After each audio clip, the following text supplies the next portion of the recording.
Stephen Barnes was a 19-year-old white boy living in upstate New York. On the night of September 18th, 16-year-old Kimberly Simon left her New York City home to meet a friend. The next day, police found her body on the side of the road. She had been raped and strangled to death.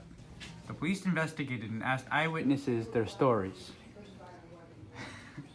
So, Charles Barnes, he has a pretty distinctive truck, yes? Yeah, Is that similar to the one you saw? I believe so. Someone in police custody for an unrelated crime also saw a truck matching Charles's. Others said, So, I take it you know Charles Barnes well? Hey, he's one of my good friends. Where was he around 5:30 last night?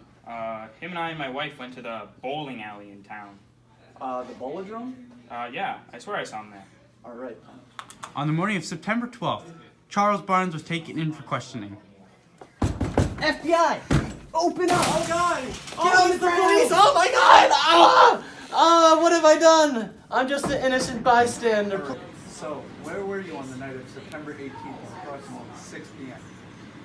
I was driving to the bowling alley trying to meet up with some friends, but nobody showed up. Alright. Is there anybody there, or that you know, that can back up that claim? You can ask all the staff. All the staff saw I was there. Here are the results of the polygraph. Thank you, sir. Inconclusive. What'd you do? Anyways, right over here it says we checked your car for evidence of DNA and trace fingerprints of the victims. Nothing came up. As of right now, you're free to go, but don't leave town. We have our eyes on you. Okay.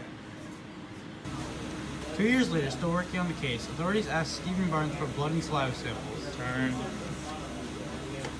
None of the samples were matches to those found on the scene, but the prosecutor at Barnes' trial brought forth evidence ultimately leading to his arrest.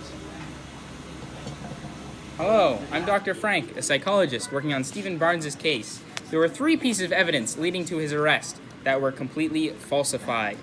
First piece, one of the people decided to overlay the fabrics of Stephen's jeans and the jean fabrics found on the victim and said that they were similar enough for a match.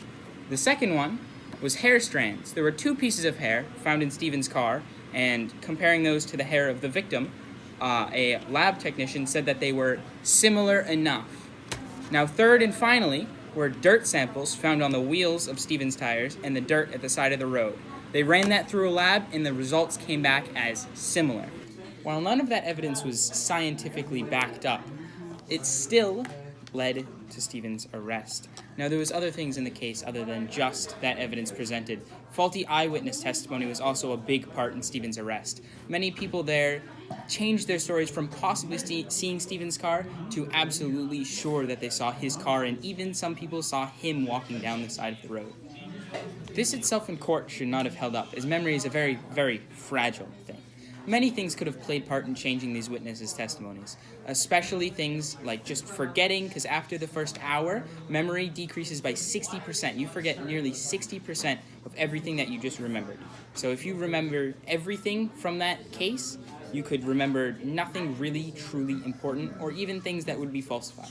Also, there's things called interference, which will change how you think of something. If one of these people was, say, a mother, and they saw that a 16-year-old girl was killed and raped, they would have thought of Stephen much, much worse as someone who was unaware of the case and has possibly seen a truck. They would treat these cases very differently. Barnes was charged with first-degree rape, second-degree murder. He was sentenced to 25 years to life. In 1996, the Innocence Project picked up Stephen's case. However, no evidence was found until November 25th of 2008. He was exonerated on January 9th, 2009. All charges were dropped. Free to go, sir. Stephen now lives a happy life.